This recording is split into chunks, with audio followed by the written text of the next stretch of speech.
What up, and greetings! So I'm back with part 3 of the reviews. This time we're looking at Druid. So Druid's got kind of a mishmash of cards. Some are helping the Treant archetype, some are helping some beast synergy with the big Druid. And the new kind of mechanic that they have is buffing hero attack power and then doing cool stuff with it. We're gonna get into that later, so let's get straight into the new cards. The first one on the list is Mark of the Loa. It's a 4-mana spell, choose one, give a minion +2/+4 and taunt, or summon 2 3/2 raptors. This card is average at best. Most often you would use it as a refill on board, making the 3/2 raptors. But for 4 mana, you can hardly play anything else on top of it. It's hardly better than Landscaping, which summons 2/2 Treants, because for 1 more mana, you're only giving +2 attack on top. And in 4 mana slot, you're usually already playing like Swipe, Soul of the Forest, Branching Paths, and Violet Teacher, if you're playing, you know, token style Druid deck. For that, I think it's a bit overpopulated in that price range, and I doubt that it will find a way in those types of decks. Second card on the list is Ironhide Direhorn. It's a 7-mana 7/7 overkill summon a 5/5 Ironhide Runt. So this suffers from single target removal, obviously, but if you manage to attack with it once, it gives you a 12/12 worth of stats for 7 mana, which for Druid is actually not even that crazy. Ironhide Runts can trigger quest, which makes it even more of a must-kill target if you put it in Big Druid. I would say it's slightly below average with regards to how strong Druid is now. That's not necessarily a bad thing. Next one on the list is Predatory Instinct. It's a 4-mana spell, draw a beast from your deck, double its health. This is just way too costly. I mean, if it was 3 mana or it summoned the beast instead of drawing it for 4, that would be okay in Big Druid. If it drew 2 beast cards instead of 1 and it didn't double the health, maybe it could be okay for Token Druid. But as it's now, I think it's just trash. I mean, yeah, you can get a 12/24 Tyrantus, but then it gets Valspined and you just spend 10 mana and you're sad. Unless you draw for 0 through Barnabas, in which case it's okay, but for 4 mana it's just okay, and that's it. Next one on the list is Pounce. It's a 0-mana spell. It gives you a hero +2 attack this turn. This card is a bit unimpressive on its own, but it can synergize well with a few other Druid cards coming out, which we're going to cover later in the review.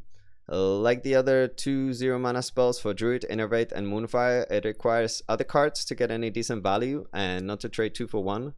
But with Gong, Spirit of the Raptor and Savage Striker, this card could actually make it into standard. And not to mention Gadgetzan is always happy with spells that cost 0. Next one is Savage Striker. So it's a 2-mana minion, 2/3, which has Battlecry, deal damage to an enemy minion equal to your hero's attack. With Pounce being introduced, we have 4 cards for Druid that give our hero attack damage, Claw and Bite, as well as Gnash and Pounce. And Battlecry that would deal 3 to 4 damage is quite mighty, but you have to really plan swing turns quite well in order to make it work.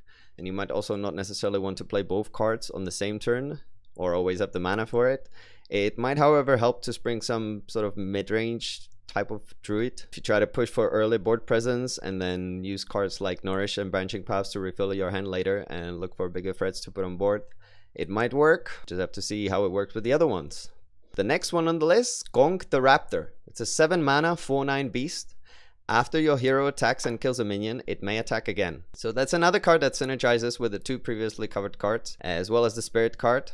Now, as a Druid, keep in mind that you don't have to hero power again, and you don't lose your attack, meaning that you can Gnash and Gonk on the same turn, kill a few 3 health minions, and push for another 3 in the face for the final hit. It's expensive, meaning that it will be hard to make it work for 2 or more turns in a row, but with 9 health, it might stick around, or it might just be total trash, which is more likely. Next card on the list is Spirit of the Raptor.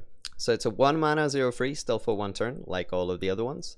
After your hero attacks and kills a minion, you draw a card. So completing the 4 cards, synergizing with your hero attack power, this one allows you to refill your hand if you kill a minion, which is obviously really good if you have Gonk on board and attack buffing spells in your hand. How often is that actually going to happen and be the case? But you can only play 1 Gonk, and this will probably just work as a pseudo Mana Tide Totem most of the times, drawing like 1, maybe 2 cards. Overall, I'm not too hopeful for this new archetype, but it might be, you know, might see some reconsideration next April when the rotation in Standard actually happens. The next card on our list is Stampeding Roar. 6 mana spell, summon a random beast from your hand and give it rush. Obviously, this is going to be amazing in Big Druid alongside the new Direhorn that actually becomes decent as it can overkill the same turn, same as Ondasta, which is the new neutral legendary that we covered in the previous review.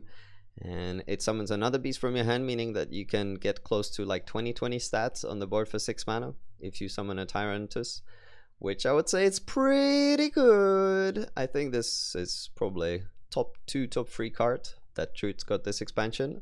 Quite hopeful for this one. Next one, second to last card, is Tree Speaker. It's a 5 mana 4/4 battle cry. Transform your treants into 5/5 ancients. Wow, this guy is giving out some growing juice. I mean, I'm more excited for this card in Wild, where you can play things like Poison Seeds and then make your treants huge at the same turn. And obviously you have Living Roots. This is really good after doing value trades and having Soul of the Forest on your minions, as you can buff the remaining creatures into monsters. And people have become quite used to be trading into treants, unfortunately, where it can be quite hard to say if this will actually, you know, manage to buff more than 1 or 2 treants and get any worth value for it. But it's a cool card for Wild token deck nevertheless. And the last card for today that Druid is getting in this new expansion is probably the strongest one, called War Druid Loti. It's 3 mana 1/2 minion. The stats don't actually matter because you choose one and you transfer it into one of Loti's 4 dinosaur forms. So the 4 forms are 1/2 Poisonous Spider with Stealth, so somewhat upgraded spider from Malfurion. 4/2 Rush Minion, so similar to Hoffer, but it does need to trade. 1/6 Taunt, which is like a Crypt Lord without the added effect, but it's a beast. And 1/4 with spell damage +1, which is basically like a Dalaran Mage. If you need that extra bit of spell power, I think that will be the least used form probably. This is probably the best Druid card to be introduced because of just the sheer amount of utility that it can provide, and it can be helpful in both aggro decks and control decks. And I think that it will see wide play just because of it. So that's it for Druid cards. What are your thoughts on them? Let me know in the comment section below. Like this video if you enjoyed it, and I'll see you at the next episode with the next class. See ya and take care.